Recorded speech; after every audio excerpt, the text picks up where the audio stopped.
Who killed Chinese badminton? There was a time when the question wasn't who would win, it was how many titles China would take home. For nearly 20 years, badminton had a predictable ending. The finals would arrive, the pressure would rise, and somewhere under the arena lights, a Chinese player would stand untouched.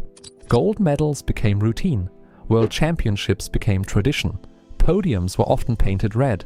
At the Olympic Games, the Chinese flag wasn't just present, it was expected. Rivals didn't study how to defeat China, they studied how to survive it.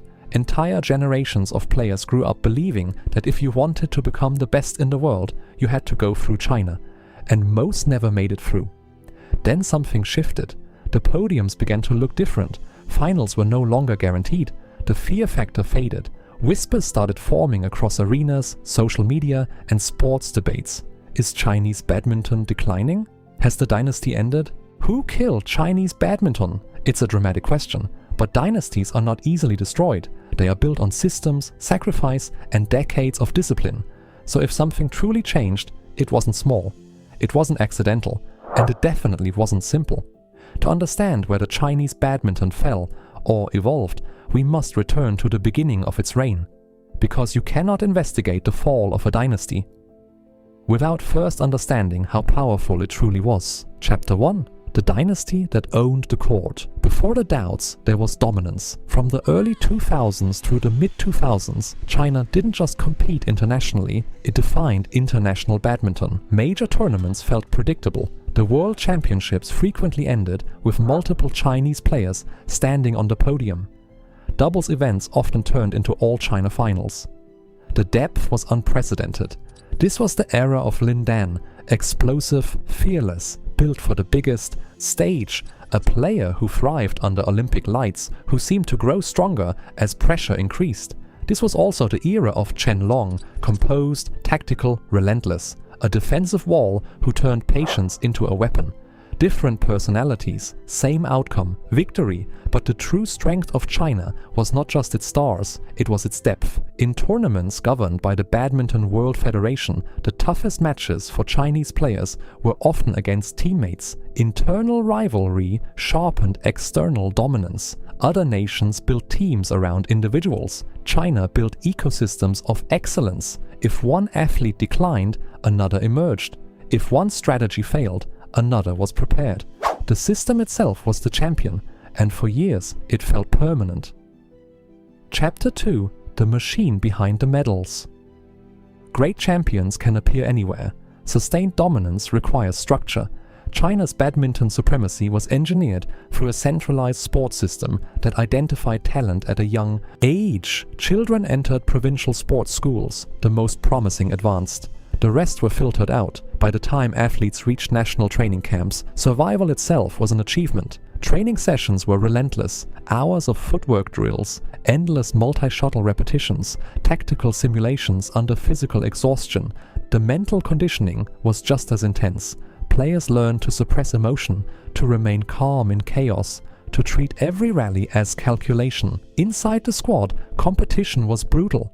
Teammates were direct rivals for international selection. There was no room for complacency. By the time these athletes stepped onto global courts, they were battle-tested. Other countries saw medals, China saw process. And for years, the process delivered exactly what it promised. Chapter 3. When the world caught up, dominance invites study. The rest of the badminton world began analyzing China's system, not with admiration, but with intent. Japan invested heavily in speed, structure, and precision doubles play. Defensive organization became elite. Indonesia refined attacking creativity with modern conditioning, bringing explosive flair back to the forefront. Denmark integrated sports science, data analytics, and strategic flexibility into its training models. Video breakdowns became advanced, recovery programs improved, match preparation became scientific, the rallies grew faster, the defenses grew smarter, the margins grew thinner. The world did not overpower China, it caught up. Chapter 4. The legends walk away. Every dynasty faces the same opponent, time. When Lin Dan stepped away, it marked more than a retirement. It marked the end of a psychological era. When Chen Long's dominance gradually faded, stability left with him. Experience cannot be transferred overnight. Big match composure cannot be manufactured instantly. The next generation stepped forward, talented, disciplined, capable, but burdened. They were not replacing players. They were replacing myths. Every loss triggered comparison. Every semi-final exit invited criticism. Replacing a champion is difficult. Replacing a legend is heavier. For the first time in years, China looked vulnerable, and the world noticed. Chapter 5. The weight of expectation. In many countries, victory is celebrated. In China, victory is expected.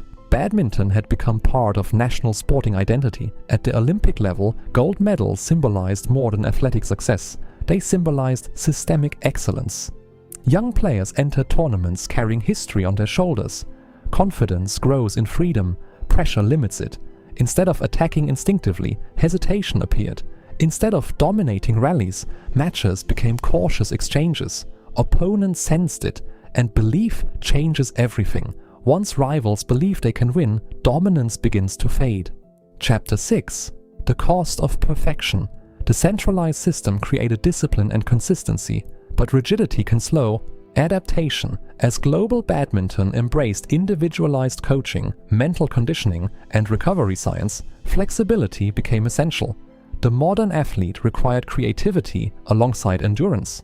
Years of relentless intensity built resilience. They also built fatigue. Injuries accumulated. Burnout risks increased. Adjustments became necessary. The question was no longer about talent. It was about evolution. Chapter 7. A global era. Badminton entered a new phase. No single nation controlled it. European singles players became more explosive. Southeast Asian doubles teams refined coordination to near perfection. Emerging nations invested in youth and analytics. Instead of chasing China, the world chased excellence collectively. When excellence becomes widespread, supremacy narrows. China was no longer battling one rival, it was battling everyone. And in that environment, dominance transforms into competition. Chapter 8. Was it really a fall? Despite the narrative, China never disappeared. Titles still came. Young players still climbed rankings. The difference was perception. When a dynasty dominates for decades, anything less than total control feels like decline. Perhaps expectations distorted reality. Perhaps the world simply reached balance. Chinese badminton was not erased, it was humanized. The real answer. So who killed Chinese badminton? Not Japan, not Indonesia, not Denmark, not any single rival. Time played its role.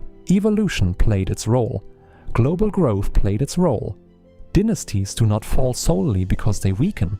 They fall because competition strengthens. The era of automatic dominance may be over, but the foundation remains.